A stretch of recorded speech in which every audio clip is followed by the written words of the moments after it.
Well, it's finally here. The new power update added a variety of interesting and powerful new vehicles to the game, and today we're going to be taking a look at the MiG-21 BIS. This is the new top tier Soviet fast jet. Essentially being the epitome of Soviet technology, the MiG-21 BIS pushed the engines, airframe and weaponry to the very limit, and what resulted was one of the most iconic jets of the Cold War.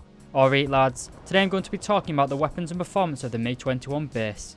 Starting as always with the basics, this vehicle is a rank 6 battle rating 10.7 jet fighter located in the Soviet tech tree. Being a rank 6 tech tree vehicle, it will come stock and will have to be upgraded to unlock its full potential.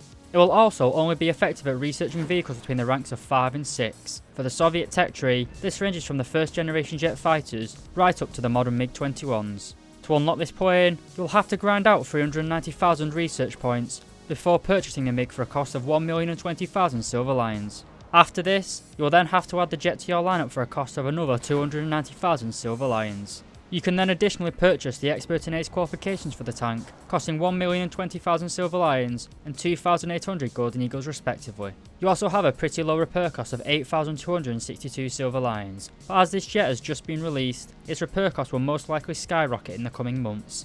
Going on to the rewards, and the vehicle has a base RP modifier of 2.32, which gives you an RP modifier of 232% with a free-to-play account and 464% with a premium account. Your base silver line modifier of 2.1 is pretty high, but with the repair cost also being high at the minute and probably going to be increased in the coming months, you can't really afford to make too many risky plays in this vehicle. You can expect a 210% silver line modifier with a free-to-play account and 315% with a premium account. While the MiG-21 BIS had a great performance in real life, how well does it do in game? Stick around and find out.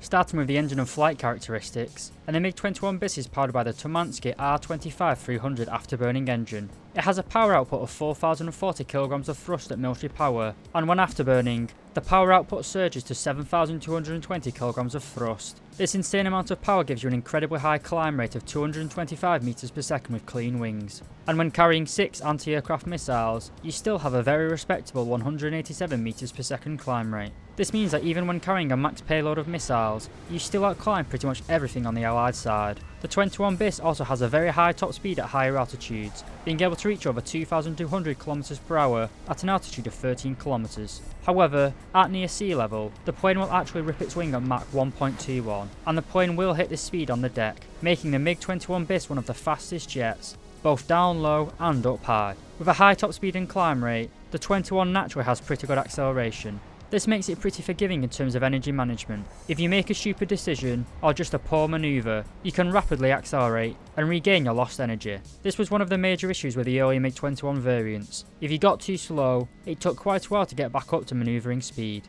So the MiG-21 BIS can climb and go fast, but can it turn? Well, it's a bit of a mixed bag. As I mentioned before, the MiG-21 has a so-called manoeuvring speed. This is mainly because the plane uses a delta wing design. This means that instead of truly turning, the plane abuses the angle of attack in order to manoeuvre. This is what is known as rate fighting. However, when delta wing aircraft change their angle of attack, the large surface area of the wings start to act as a huge air brake. As I said, the MiG-21 is a bit of a mixed bag.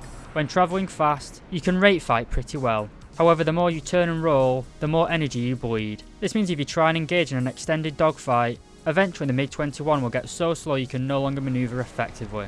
While you can dogfight in desperate situations, the tried and proven method of booming and zooming is still the safest way to play the MiG-21 BIS. There is one way in which this jet differs from the other MiG-21 variants, and that is the addition of flare pods. This gives you an advantage, mainly due to the fact that you no longer need to furiously evade incoming missiles. You can do a few rolls and pop some flares, and that should throw off any missile coming at you. This is a great addition in my opinion, and something that was desperately needed for the Soviets. This alone in my opinion is one of the best features of the 21 BIS. Being a delta wing design, it is a little bit tricky to fly at low speeds, such as taking off and landing, but it's not too bad and you do get used to it fairly quickly. The MiG will rip its gear off at around 500 km per hour, and landing is made much easier due to the tail parachute, which will deploy upon landing. This allows you to land quickly and get back into the battle much faster.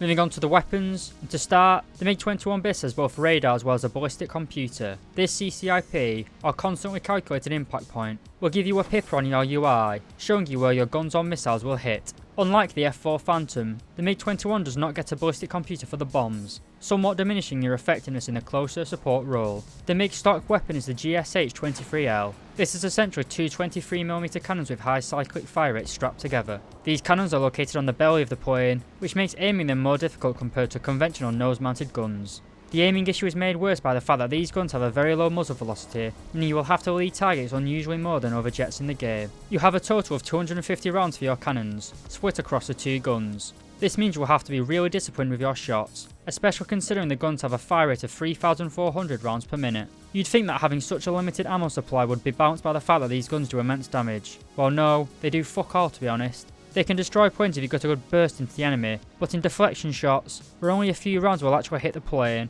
I found these guns to be quite unreliable. They are nothing compared to the godlike British Aidens. The MiG-21 also has 4 hardpoints, 2 on either wing, which gives you the ability to carry several different weapon systems. We'll start with the most basic, the good old-fashioned dumb bombs. The MiG-21 base can carry either 2 500kg bombs or 8 100kg bombs. Due to the lack of a ballistic computer for your bombs, as well as your choice in said bombs being quite lacking, I'd avoid using bombs on this jet. Think about it, trying to land a bomb within 10 meters of enemy tank whilst travelling near the speed of sound is ridiculously hard. Another option for ground attack are the 2 types of rockets available to carry. The first is the good old S5K. You can carry these rockets in 2 configurations, the first with 64 rockets and the second with 96 rockets. The S5Ks themselves have a high explosive anti-tank warhead capable of penetrating 150mm of armour at all ranges. This is pretty terrible, and the warhead's payload of a measly 344 grams of TNT is also terrible. The rockets do have a pretty good travel speed of 610 meters per second, making them comparable to the French Sneb rockets. However, unlike the Snebs, the S5Ks seem to be rather inaccurate and hard to aim, but the ballistic computer does slightly make up for this. The second rockets available are the S24s. You can only carry 4 of them compared to the 96 S5Ks.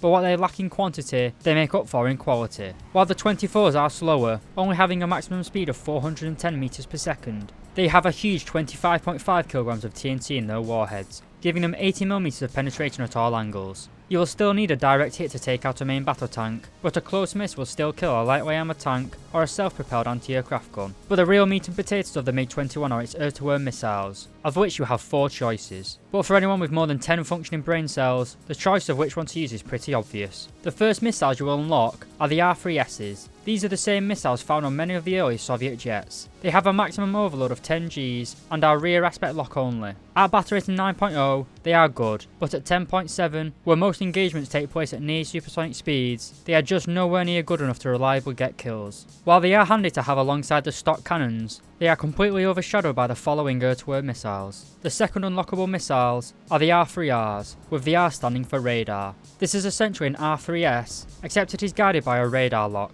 This means you will have to acquire a lock with your radar, launch the missile, and maintain that lock until the missile impacts. While they are useful against distant enemies, having to maintain a radar lock is tricky, and it leaves you incredibly vulnerable to other players. Your third missile, and again, it's another variant of the R3, the R3M. People familiar with the Soviet naming doctrine will know that the M stands for modernised, and that is what this missile is, essentially just a modernised R3S. It has an increased maximum overload of 15 Gs, and it is able to fire at an increased range of 5.5 kilometers. This missile isn't too bad, and its performance is on par with the AM-9D and the AM-9G.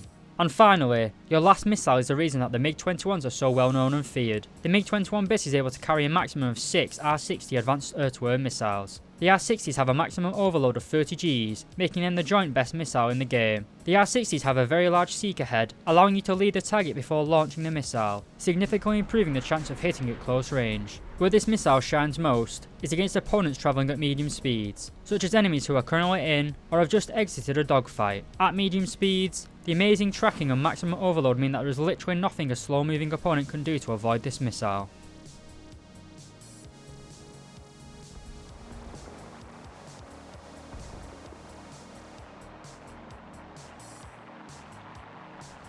Because of the fuel-hungry engine of this plane, I would recommend taking 30 minutes of fuel. I did experiment with only 20 minutes of fuel, and while it is usable, the extra 10 minutes did allow me to make it back to base in a few games. Before taking off, I will equip the 6 R-60 missiles, as well as the air target belts for my main cannons. After taking off, build up speed in the horizontal. I usually get to around supersonic speeds and then put the MiG in a 25-degree climb. This may sound extreme, but the MiG's high engine power pretty much keeps you supersonic in a 25-degree climb. When at altitude, you should try and look for slow-moving targets below you, alternatively, slow-moving targets above you. Due to the lower air pressure at higher altitudes, jets are pretty much unable to dodge your missiles. This works both for you and against you, as if you use your own climb rate to get that high, an enemy below you can launch a missile and you will be unable to dodge it. In general, rules of engagement with R-60s depend on your opponent's speed. It is a lot harder to get a kill against a fast-moving jet, as they have more energy to evade the missile. Try not to get fixated on one opponent, and keep an eye out for enemies engaging friendlies, as they have probably bled some speed in the engagement, making them incredibly vulnerable to your R-60s. In general, the R-60s are best launched at around 1.5 to 2 km against fast-moving targets, and against slow targets, you can pretty much fire within 3 km. Unless your opponent is really slow and flying straight, I wouldn't recommend firing within 1 km of the target, as a missile will struggle to attack against a close-range maneuvering enemy. In terms of defensive flying, as long as you go into the engagement with a decent amount of speed, you can reverse pretty much anything. Problems arise, however, if your opponent just breaks off and repeatedly boom and zooms you. While this is an issue, making sure never to be caught slow is your best defense against this happening.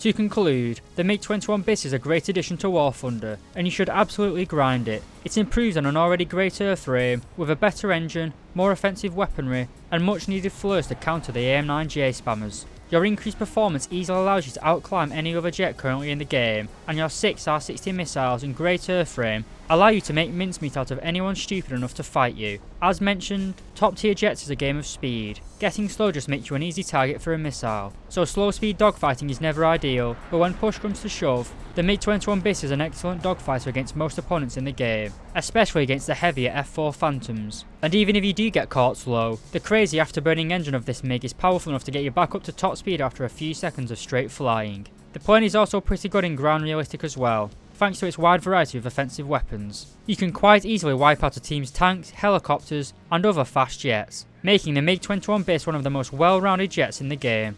I hope you guys enjoyed this video, and if I did my job correctly, hopefully you should have learnt something new about this jet. If you do enjoy these sorts of videos, please do consider leaving a like and subscribing. But most importantly lads, I hope you have a great day, and thank you very much for watching.